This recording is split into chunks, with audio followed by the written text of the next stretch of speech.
বাবা মা যে যেরকম মানে এই সন্তানের ভালো চায়, বাবা মা প্রত্যেকটা বাবা মাই তার সন্তানের ভালো চায়, কিন্তু বাবা মারও তো বোঝা উচিত যে সন্তান কী চায়।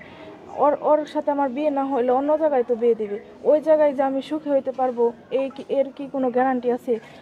আর ওর হয়তো আজ কিছু নাই, পরবর্তীতে তো ওর কিছু হইতে পারে।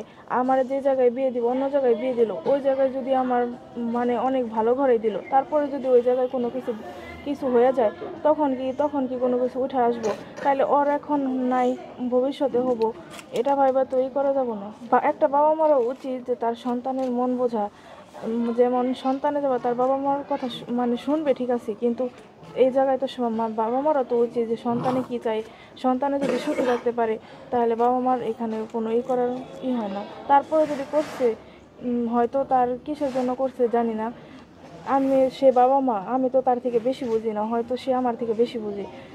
সে আমার হয়তো ভালোর জন্যই করছে, কিন্তু কি আর করার, আমি তো আর ওর ছাড়া থাকতে পারবো না, ওরে ভালোবেসে ফেলছি, তাই ওর সাথে সংসার করতে চাই। বাবা মার জন্য তো কষ্ট হবে, সন্তানের কষ্ট হবে, সন্তানের জন্য বাবা মার যে এরকম কষ্ট হয়, বাবা মারও ওই রকম মানে সন্তানেরও ওই রকম বাবা মার জন্য কষ্ট হয়। মনে পড়ে, এখন কি করার, তারা তো মানে নিবে না। যদি তাদের মনের মতো কখনো হইতে পারি, যদি কখনো মেনে নেয়, অবশ্যই তাদের কাছে যাবো। আমার তাদের প্রতি আর কোনো রাগ নেই, কারণ আমি তো আমার প্রিয় মানুষটারে পাইছি, আর কিছু বলার নেই।